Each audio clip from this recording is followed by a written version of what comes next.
Друзья, здравствуйте! В этом видео мы рассмотрим, что такое наречие, постоянные и непостоянные признаки наречия, разряды наречий, степени сравнения наречий, а также суффиксы наречий. Наречие – это самостоятельная часть речи, которая обозначает признак действия. Наречие примыкает к глаголу или деепричастию. Например, свернуть влево. Свернуть куда? Влево. Читать как? Внимательно, высоко, поставив. Поставив как? Высоко. Признак другого признака примыкает к прилагательному наречию причастию. Купленный когда? Вчера. Сделанный как? Аккуратно. Очень. Какой? Холодный. Признак предмета примыкает к существительному. Пальто какое? На вырост. Шаг какой? Вперед. В предложении может быть сказуемым, обстоятельством или определением.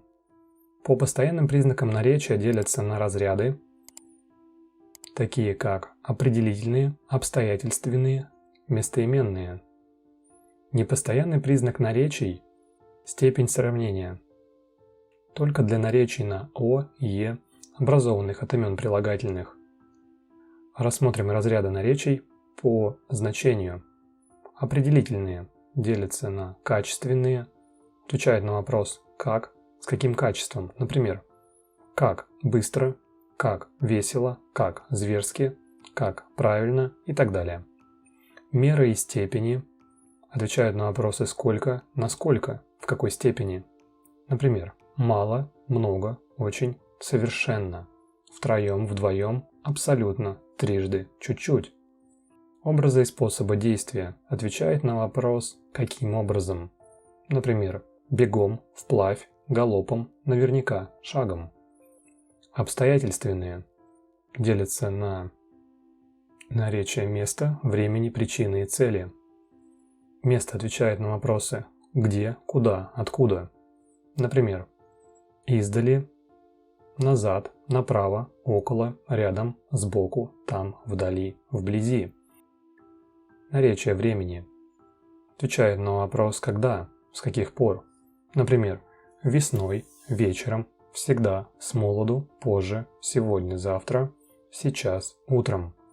Причины «почему», недаром, поневоле, сгоряча, сдуру, сослепу.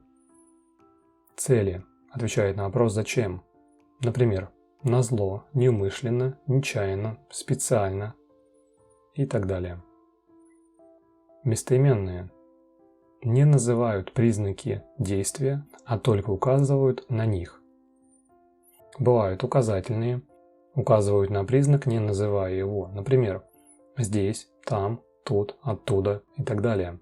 Вопросительные используются для выражения вопроса, например, где, куда, когда, зачем, как, почему. Неопределенные указывают на неопределенность признака, например, где-то, когда-то, кое-где, кое-как. Отрицательные отрицают признак, например, нигде, никуда, никогда, негде. Относительные используются для связи придаточного предложения с главным. Те же наречия, что и вопросительные, но с функцией союза. Например, где, как, почему, когда, от чего, откуда. Определительные указывают на обобщенный признак. Например, всюду, по-всякому, по-иному, много, по-другому, всегда. Выделяют три степени сравнения только для наречий на «о», «е», образованных от имен прилагательных. Это положительная степень, сравнительная и превосходная. Например, слово «близко», положительная степень, сравнительная, ближе, более-менее близко и превосходная, ближе всех. Интересно. Положительная степень, сравнительная степень, интереснее, более-менее интересно и превосходная, интереснее всех.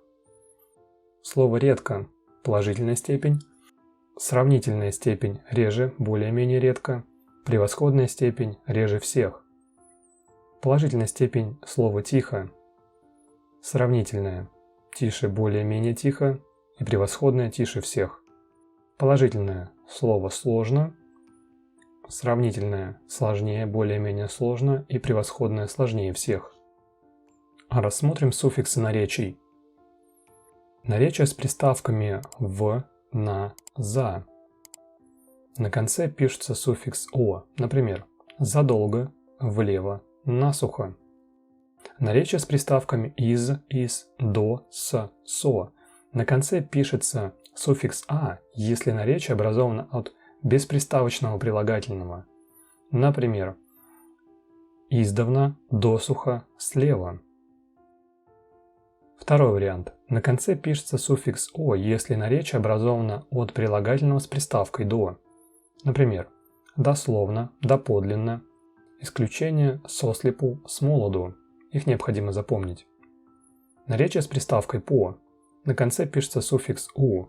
Например, «потихоньку», «подолгу», «понапрасну». «Ое» в суффиксах наречий. Под ударением пишется «о» без ударения «е». Например, «свежо», «неуклюже». Для проверки правильного написания суффикса «о» или «а» можно подставить проверочное слово «окно».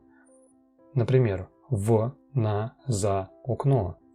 Пишем «о» или «из», «до», «с», «со», «окна». Например, «за окно». То есть, другими словами, с приставками «в», «на», «за» пишется «о». С приставками «из», «до», «с» пишется «а». Для закрепления знания рекомендую выполнить небольшое задание. Необходимо вставить пропущенные буквы и выделить суффиксы наречий. В таких словосочетаниях, как «вытирали насухо», «шагнуть вправо», «убежал засветло», «задолго до заката» и так далее. Обязательно напишите в комментариях свои результаты, вопросы и пожелания. Всем спасибо за внимание и до новых встреч!